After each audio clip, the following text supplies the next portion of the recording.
स्वामी समर्थ. स्वागत आहे तुमचं माझ्या YouTube चॅनल मध्ये. आजचा दिवस तुम्हाला खूप छान सुख समाधानाचा आणि आनंदाचा जावो ही स्वामींच्या चरणी प्रार्थना करते आणि आज या नवीन व्हिडिओला सुरुवात करते.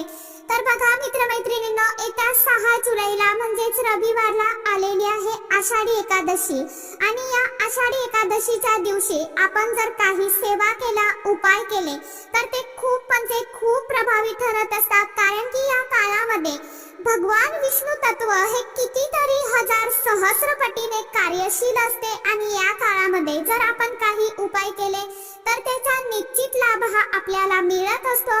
पंढरपूरचा विठोबा हा अवघ्या महाराष्ट्राचे दैवत असून आषाढी एकादशीला येथे वारकऱ्यांचा मोठा मेळा भरत असतो.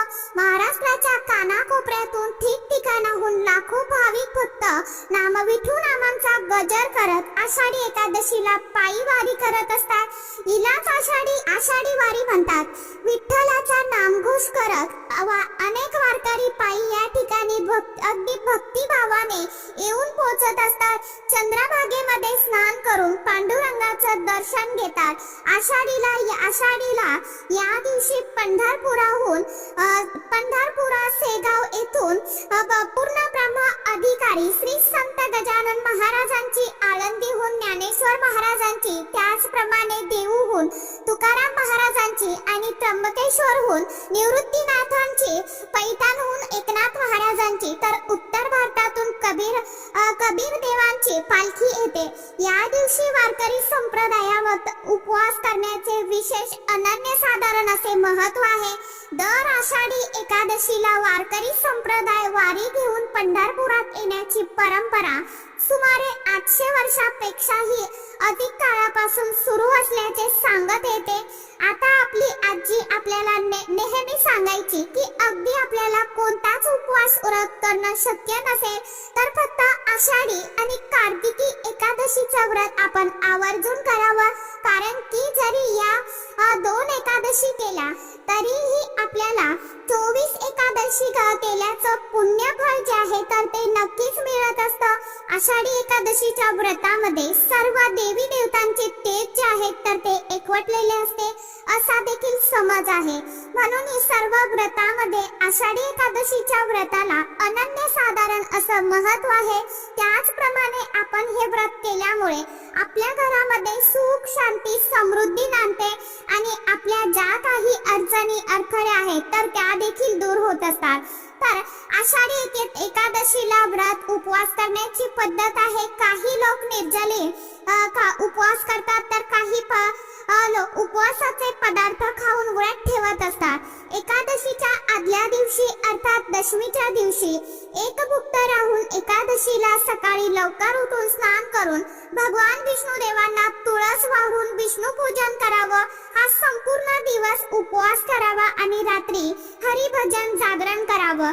विठ्ठल नामाचा जयघोष करावा.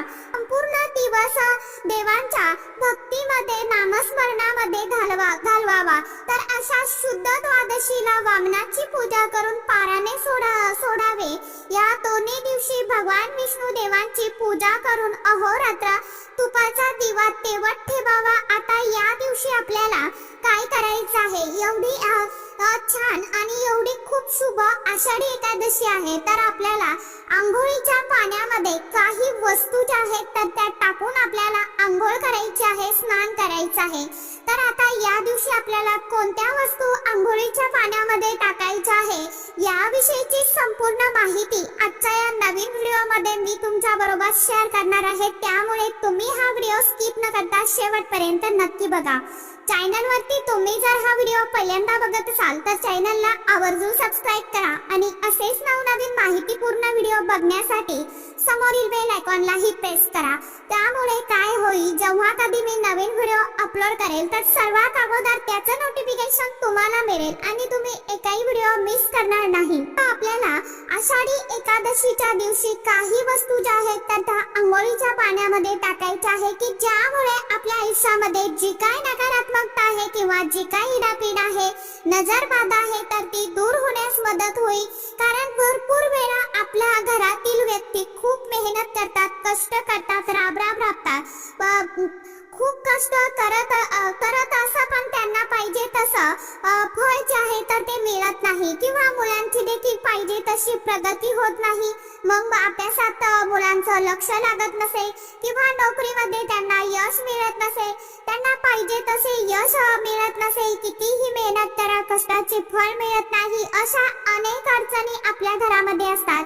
या सर्व समस्या दूर होण्यासाठी या दिवशी आपल्याला आवर्जून अंघोळीच्या पाण्यामध्ये ह्या वस्तू ज्या आहेत तर त्या टाकायच्या आहे. आता या एकादशीच्या दिवशी आपण सकाळी लवकर उठायचं आहे. अगदी तुम्ही ब्रह्ममुहूर्तावरती उठले तरीही चालेल. ब्रह्ममुहूर्तावरती आपण जी काही सेवा करतो, पूजा करतो, तर त्या सेवेचं आपल्याला अगणित फळ जे आहे तर ते मिळत असतं. आणि या दिवशी सर्वात प्रथम उठल्यावरती आपण आपले दोन्ही हात जोडायचे आहे आणि आपण ओम नमो भगवते वासुदेवाय नमः किंवा पांडुरंगा हरी पांडुरंगा हरी या मंत्राचा 11 वेळा जप करायचा आहे. त्यानंतर दोन्ही हात आपल्या चेहऱ्यावरून फिरवायचे आहे. आता या दिवशी अंघोळीच्या पाण्यामध्ये देखील आपल्याला काही वस्तू टाकायच्या आहे की ज्यामुळे आपल्या घरातील नकारात्मकता ही दूर होणार आहे. पण त्यासोबतच आपण तुळशीची देखील या दिवशी पूजा करणे अत्यंत गरजेचं आहे. कारण तुळशीला विष्णुप्रिया, हरिप्रिया असं देखील म्हटलं जातं. कारण की भगवान विष्णू देवांना तुळस ही अतिशय अत्यंत प्रिय आहे. अगदी तुळशी पत्राशिवाय भगवान विष्णुदेव जे आहेत तर ते कोणताही नैवेद्य ग्रहण करत नाही. तर आपण या दिवशी तुळशी जवळ अगदी छानशी रांगोळी काढायची आहे, जिथे अजिबात कचरा नसावा, तुळशी जवळ घाण नसावी याची आपल्याला काळजी घ्यायची आहे. त्याचप्रमाणे स्वस्तिक काढायचं आहे, माता लक्ष्मीची पावलं काढायची आहे आणि एका पावलामध्ये आपल्याला चिमूटभर हळद टाकायची आहे, दुसऱ्या पावलामध्ये चिमूटभर कुंकू टाकायचं आहे. त्याचप्रमाणे या दिवशी तुळशी पत्र तोडायचे नाही, परंतु तुळशीची पूजा या दिवशी आपण आवर्जून करायची आहे. तुळशी समोर आपण शुद्ध तुपाचा दिवा लावायचा आहे. त्याचप्रमाणे तुळशीला आपण तुळशी समोर प्रार्थना करायची आहे. आपले दोन्ही हात जोडून अगदी कळकळीने तळमळीने प्रार्थना करायची आहे. ओम नमो भगवते वासुदेवाय नमः या मंत्राचा 108 वेळा जप करायचा आहे किंवा 21 वेळा करू शकता.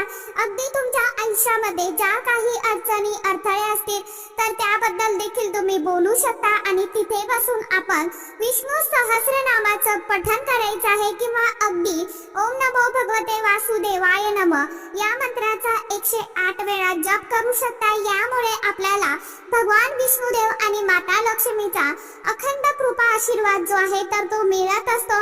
आता या दिवशी आपल्याला अंघोळीच्या पाण्यामध्ये देखील काही वस्तू टाकायच्या आहे. आता अगदी तुमच्या घरामध्ये लहान बाळ असतील किंवा वृद्ध व्यक्ती असतील किंवा प्रत्येकाच्या अंघोळीच्या पाण्यामध्ये या दिवशी या वस्तू टाकायच्या आहेत. कारण की या दिवशी पवित्र तीर्थस्थानी स्नान करणे याला खूप अनन्यसाधारण असं महत्व आहे.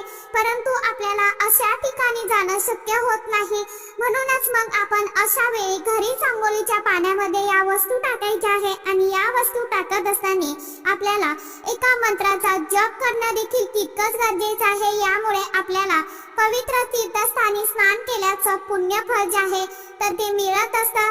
आणि तुम्हाला अशा ठिकाणी सर्वात प्रथम या दिवशी अंघोळीच्या पाण्यामध्ये आपण तुम्हाला अशा ठिकाणी जाणं शक्य होत असेल तर अशा ठिकाणी जाऊन जरी तुम्ही अंघोळ केली तरी पण चालेल. आता सर्वात प्रथम या दिवशी अंघोळीच्या पाण्यामध्ये आपण थोडंसं मीठ जे आहे तर ते टाकायचं आहे. थोडंसं मीठ घ्या. आता जेव्हा पण आपले हातपाय दुखत असतात किंवा आपण आजारी असतो त्यावेळी देखील आपण अंघोळीच्या पाण्यामध्ये मीठ टाकत असतो. मिठाचे पाणी त्वचेच्या निर्जीव पेशींना दूर करण्यास मदत करत असतात.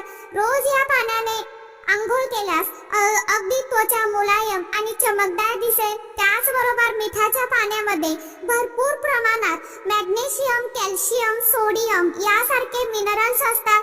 हे त्वचेच्या छिद्रामध्ये जाऊन स्वच्छता करतात. याने स्किन इन्फेक्शन होण्याचाही धोका कमी होतो. मिठाच्या पाण्याने अंघोळ केल्याने हाडामध्ये होणाऱ्या वेदनांपासून बचाव होत असतो. त्याचप्रमाणे सर्वात महत्त्वाचं म्हणजे जी काही नकारात्मकता आहे, नकारात्मकता दूर होण्यास मदत होत असते.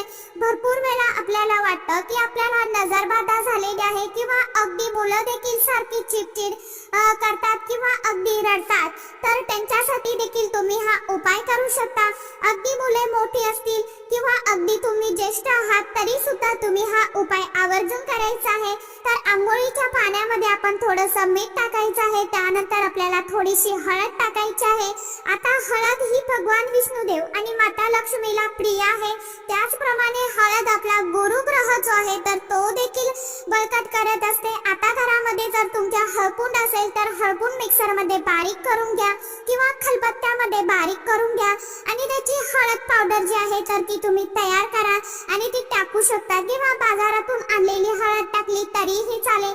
हळद टाकल्यानंतर थोडंसं गंगाजल टाकायचं आहे, गुलाबजल टाकायचं आहे, कारण की या दिवशी गंगा नदीमध्ये स्नान करण्याला खूप अनन्यसाधारण असं महत्त्व आहे. आपल्याला अशा ठिकाणी जाणं शक्य होत नाही, म्हणून आंघोळीच्या पाण्यामध्ये थोडंसं गंगाजल टाकायचं आहे. आणि जिथे कुठे आता हे गंगाजल कुठे मिळतं तर जिथे कुठे पूजेचं साहित्य मिळतं तिथं तुम्हाला मिळून जाईल सहज.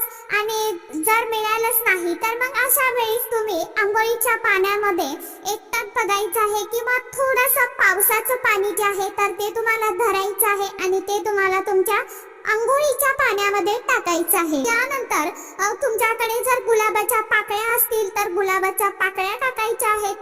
थोडासा भीमसेनी कापूर जो आहे तर तो कापूर देखील टाकायचा आहे. आणि तर तुम्हाला जर कच्चं गाईचं दूध मिळालं तर कच्चं गाईचं दूध आवर्जून टाकायचं आहे आणि या पाण्याने तुम्हाला स्नान करायचं आहे. त्यानंतर तुम्हाला थोडेसे काळे तीळ जे आहेत तर ते काळे तीळ घ्यायचे आहे आणि आंघोळीच्या पाण्यामध्ये टाकायचे आहे. काळे तीळ आपला कालसर्प दोष दूर करण्यास मदत करतात.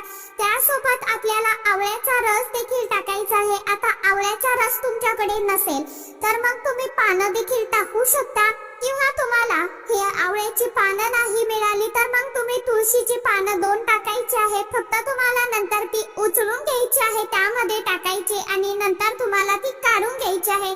ती बाथरूम मध्ये पडणार नाही याची आपल्याला काळजी घ्यायची आहे.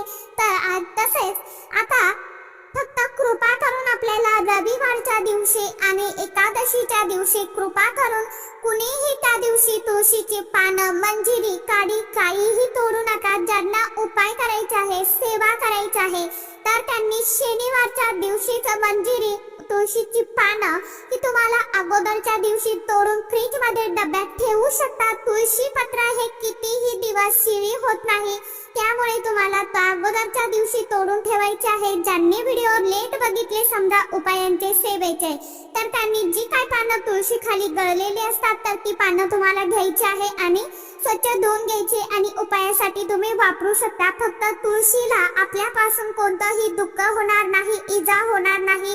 रविवारच्या दिवशी म्हणजे आषाढी एकादशीच्या दिवशी याची आपल्याला काळजी घ्यायची आहे. तर अशा वस्तू तुम्हाला त्या पाण्यामध्ये टाकायच्या आहे आणि त्या पाण्याने तुम्हाला स्नान करायचं आहे.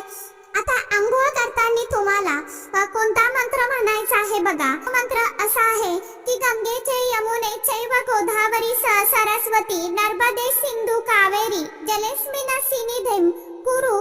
मी परत एकदा मंत्र सांगते. गंगेचे यमुने व गोदावरी सरस्वती नर्मदे सिंधू कावेरी जलेस्मिन सिन्निधिं कुरु.